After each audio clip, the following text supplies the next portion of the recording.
கர்த்தருடைய பரிசுத்த நாமத்துக்கு ஸ்தோத்திரம். கர்த்தருக்கு பிரியமானவர்களே, சத்தியம் விடுதலையாக்கும் என்ற சுவிசேஷத்தின் வாயிலாக உங்கள் யாவரையும் சந்திப்பதில் நான் மட்டற்ற மகிழ்ச்சி அடைக்கிறேன். நமக்கு ஏன் தோல்விகள் வருகிறது? நாம் எவ்வளவோ போராடுகிறோம், நமக்கு ஏன் ஜெயம் கிடைக்கவில்லை? ஏன் ஒரு மனுஷனுக்கு தோல்வி மேல் தோல்வி வருகிறது? அப்படி தோல்விகள் வரும்பொழுது மனுஷன் எப்படியாய் அதை சகித்து கொள்ளுகிறான்? அல்லது அந்த மனுஷன் அந்த தோல்வியை எதிர்த்து போராடுகிறானா?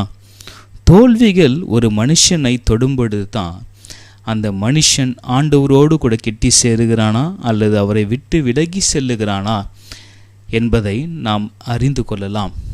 ஒருவருக்கு ஒரு பிரச்சனை வரும்பொழுது தான், ஒரு வியாதி வரும்பொழுது தான், ஒரு நெருக்கம் வரும்பொழுது தான் நாம் ஆண்டவரை தேடுகிறோம். ஆனால் நம்முடைய வாழ்க்கை அப்படியே சுலபமாக சென்று கொண்டிருந்தால் நாம் பலவிதமான சூழ்நிலையில் ஆண்டவரை தேட மறந்து விடுகிறோம்.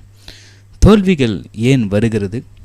நாம் கர்த்தரை தேட மறக்கிறதுனால தோல்விகள் வருகிறது. நாம் பலவீனப்படும் பொழுது தேவனை தேடுகிறோம், நாம் சுகவீனப்படும் பொழுது தேவனை தேடுகிறோம்.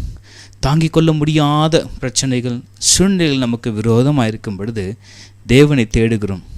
ஆனால் இவை யாவும் நமக்கு லகுவாக இருக்கும் பொழுது, வாழ்க்கை ஈஸியாக இருக்கும் பொழுது தேவனை மறந்து விடுகிறோம்.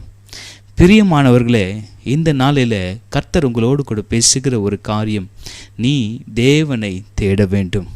ஹல்லேலூயா.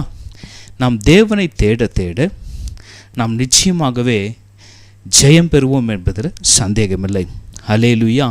சங்கீதங்களின் புத்தகம் 53வது அதிகாரம் 2 மற்றும் 3வது வசனத்தை நாம் வாசிக்கும் பொழுது, தேவனை தேடுகிற உணர்வுள்ளவன் உண்டோ என்று பார்க்க தேவன் பரலோகத்திலிருந்து மனுபுத்திரரை கண்ணோக்கினார். தேவனை தேடுகிற உணர்வுள்ளவர்கள் யார் இருக்கிறாங்க? நான் உண்டு பண்ணின ஜனங்கள் என்னை அவர்கள் தேடுகிறார்களா என்று தேவன் ஏக்கத்தோடு அருள்நாதர் இயேசு கிறிஸ்துவை அனுப்புகிறார். இயேசு கிறிஸ்து மனுஷனாக இந்த பூலோகத்துக்கு வந்தார் என்று நாம் பார்க்கிறோம். தேவனை தேடுகிற உணர்வு உங்களுக்குள்ள இருக்கிறதா? நீங்கள் உண்மையாய் தேவனை தேடுகிறீர்களா? இல்லை என்றால் ஒரு ரோபோட்டிக் லைஃப் வாழ்ந்து கொண்டு இருக்கிறீர்களா? அந்த ரோபோட் என்ன பண்ணுமா? அது தனக்கு எப்படி ப்ரோக்ராம் பண்ணுறாங்களோ அதுக்கு ஏற்றாற் போல் அது செய்யுமா? இன்றைக்கு அநேக கிறிஸ்துவர்களாக இருக்கிற நாமும் கூட இப்படிப்பட்ட வாழ்க்கை வாழ்ந்து கொண்டு இருக்கிறோம். ஏதோ ஞாயிற்றுக்கிழமைகளிலே ஆராதனை கடனுக்கென்று நாம் அதை அனுசரித்து வருகிறோம். மற்ற ஜபங்கள் நாம் செய்ய மறக்கிறோம். ஆண்டவரை தேடுகிற இருதயம் நமக்கு காணப்படுகிறது இல்லை. கர்த்தருக்கு பிரியமான தேவ பிள்ளைகளே, ஆனால் தேவன் நம்மை தேடுகிறவராயிருக்கின்றார். ஹல்லேலூயா. நம்மை உற்று நோக்கி பார்க்கிற தேவனாய் அவர் இருக்கின்றார். என் பிள்ளை என்னை கூப்பிடுவானா? என் மக என்னை நோக்கி கூப்பிடுவாளான்ட்டு ஆண்டவர் ஆவலோடு உன்னுடைய கூப்பிடுதின் சத்தத்திற்காக அவர் வாஞ்சியோடு கூட அவர் ஏங்கி கொண்டிருக்கிறார். பிரியமானவர்களே, நீங்கள் தேவனை தேடுவீங்களா? தேவனை நோக்கி கூப்பிடுவீங்களா? ஆண்டவரை இயேசு கிறிஸ்து இந்த உலகத்துக்கு வந்தார் நம்மை ரட்சிப்பதற்காக. தேவனை தேடுகிற உணர்வுகள் உண்டோ என்பதற்காக ஆண்டவர் இயேசு கிறிஸ்து இந்த உலகத்தில் வந்தார். மற்றுமாக 3வது வசனம் சொல்லுகிறது, அவர்கள் எல்லாரும் வழி விலகி ஏகமாய் கெட்டு போனார்கள், நன்மை செய்கிறவன் இல்லை, ஒருவனாகிலும் இல்லை. இந்த உலகத்தில் அநேகர் பாவத்தின் பிடியில் சிக்கியிருக்கிறாங்க. ஒரு காலகட்டத்தில் பிதாவானவர் அவர் பேசுவதை நிறுத்தி விடுகிறார்.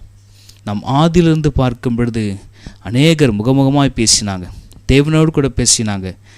அது மற்றபடி நாம் பார்க்கும்போது ஒரு கேப் வந்து விட்டது, ஒரு விரிசல் வந்து விட்டது. அந்த விரிசலை ஒன்று சேர்க்க தான் இயேசு கிறிஸ்து இந்த உலகத்துக்கு வந்தார் என்பது குறிப்பிடத்தக்கது. ஹல்லேலூயா. இந்த இடத்துல திட்டமும் தெளிவாய் சொல்லப்பட்டிருக்கிறது, எல்லாரும் வழி விலகி போயிட்டாங்க. அப்போது எல்லாரும் வழி விலகி நம்ம ட்ராக்கு மாறி போகும்பொழுது தான் நமக்கு தோல்விகள் வருகிறது. பலவிதமான சூழ்நிலை ஆண்டவர் உணர்த்துவார். நீங்கள் செய்கிறது தவறு, நீங்கள் போகிற பாதை ராங் ரூட்டு, அதில் போகக்கூடாதுன்னு ஆண்டவர் பேசி கொண்டு இருப்பார். நாம் அதை தெரிஞ்சே மீறுவோம். தெரிந்து தான் பாவத்தில் விழுந்து போவோம். பிரியமானவர்களே, ஒருவேளை பிசாசின் சத்தம் உங்களுக்கு கேட்கிறதா அல்லது இயேசு கிறிஸ்துவின் சத்தம் உங்களுக்கு கேட்கிறதா? நீங்கள் எந்த சத்தத்துக்கு செவி கொடுக்கிறீர்கள் என்பது ரொம்ப முக்கியம் பிரியமானவர்களே. ஆகவே எல்லாரும் வழி விலகி போனதுனால, நன்மை செய்கிற இந்த உலகத்தில் யாருமே இல்லை என்பதனால, ஆண்டவராக இயேசு கிறிஸ்து இந்த உலகத்துக்கு வந்து அவர் தன்னைத்தானே ஜீவ பலியாக ஒப்புவித்து நம்முடைய பாவத்தை எல்லாவற்றையும் கழுவி சுத்திகரித்து நம்மை மறுபடியுமாக ஆண்டவரிடத்தில் கிட்டி சேரத்தக்க ஒரு பாக்கியத்தை, ஒரு ஸ்லாக்கியத்தை கொடுத்திருக்கிறார். ஹல்லேலூயா. தேவனை தேடுங்கள் பிரியமானவர்களே. இந்த இடத்துல நாம் பார்க்கும் பொழுது உன்னத பாட்டு 3:1 நாம் பார்க்கிறோம். காலங்களில் என் படுக்கையிலே என் ஆத்தும நேசரை தேடினேன், தேடியும் நான் அவரை காணவில்லை என்று எழுதப்பட்டிருக்கிறது. ஹல்லேலூயா. அந்த மணவாட்டி அவர் என்ன பண்ணுறா பாருங்க, ஒரு முழுக்க தேவனை தேடுகிறார். ஆனால் தேவனை அவர் காணவில்லை. ஹல்லேலூயா. தேவனை தேடுறா, தேவனை அவள் காணவில்லை என்று நாம் பார்க்கிறோம். நமக்குள்ள என்ன வாஞ்சை இருக்கிறது? நமக்குள்ள எந்த வாஞ்சையை நாம் வைத்திருக்கிறோம்? ஒருவேளை மனுஷன் மேலே நமக்கு அதிக வாஞ்சை இருக்கிறதா அல்லது தேவன் மேலே நமக்கு அநேக வாஞ்சை இருக்கிறதா? நாம் எந்த நேரத்தில் ஆண்டவரை நாம் தேடுகிறோம்? எத்தனை வேளையில் நாம் ஜெபிக்கிறோம்? 3 வேளை சாப்பிடுகிறோம். 3 வேளையாவது ஒரு நாளில் ஜெபிக்கிறோமா? ஒரு வேளையாவது நாம் உபவாசம் செய்கிறோமா? ஒரு வேளையாவது நீங்கள் வேதத்தை வாசிக்கிறீங்களா? பிரியமானவர்களே, ஆண்டவர் உங்களை கண்ணோக்கி பார்க்கின்ற தேவனாய் இருக்கின்றார். ஹல்லேலூயா. நீங்கள் எல்லா காலத்திலும் எல்லா நேரத்திலும் தேவனை தேடுங்கள். அப்பொழுது உங்கள் தோல்விகள் எல்லாம் ஜெயமாய் மாறும். யோசேப்பும் மரியாளும் கூட ஆண்டவராகிய இயேசு கிறிஸ்துவை காணவில்லை என்று அவர்களை தேடினார்கள் என்று நாம் பார்க்கிறோம். லூக்கா எழுதின சுவிசேஷம் 2வது அதிகாரம் 44வது வசனம் எப்படியாய் சொல்லுகிறது? அவர் பிரயாணக்காரரின் கூட்டத்தில் இருப்பார் என்று அவர்கள் நினைத்து ஒரு நாள் பிரயாணம் வந்து உறவின் முறையாரிடத்திலும் அறிமுகமானவர்களிடத்திலும் அவரை தேடினார்கள். இயேசு கிறிஸ்துவை தேடினாங்க. ஏனென்றால் இயேசு கிறிஸ்து அவர்களோடு கூட இல்லை. இயேசு கிறிஸ்துவை தேடக்கூடிய இருதயம் அவர் இல்லை என்பதை உணர்ந்து கொள்வதற்கு அவளுக்கு 3 நாள் ஆனது. பிரியமானவர்களே, ஹல்லேலூயா. இந்த இடத்துல என்ன நடந்தது? இதோடைய முற்காரியத்தில் நாம் பார்க்கும் பொழுது இந்த வசனத்தில் சொல்லப்பட்டிருக்கிறது, இயேசுவுக்கு 12 வயதான போது தான் இந்த சம்பவம் நடந்தது.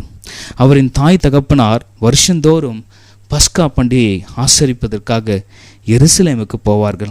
அப்படி தான் அன்று இயேசுவும் கூட தன்னுடைய தாயும் தகப்பனாரும் கூட சேர்ந்து அந்த எருசலேம் பட்டணத்துக்கு சென்றார் என்று பார்க்கிறோம். அவர் எருசலேமிலே தங்கிவிட்டார். அது அவருடைய தாய்க்கும் தகப்பனுக்கும் தெரியவில்லை. அவரை தேடி கிடைக்காததினால மறுபடியும் அவர்கள் எருசலேமுக்கு வந்தாங்க.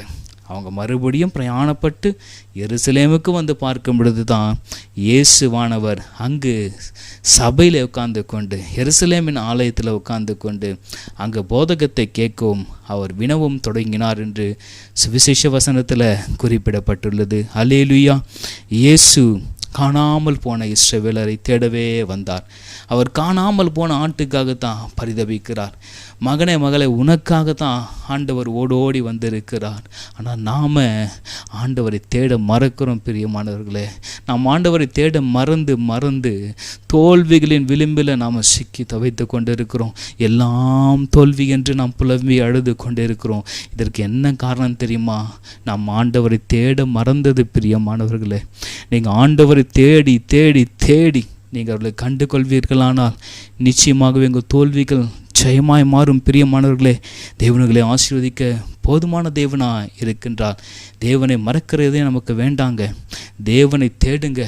அப்பொழுது வானத்தின் பலகணிகளை திறந்து இடங்கொள்ளாமல் போக மட்டும் உங்களை ஆசீர்வதிப்பார்.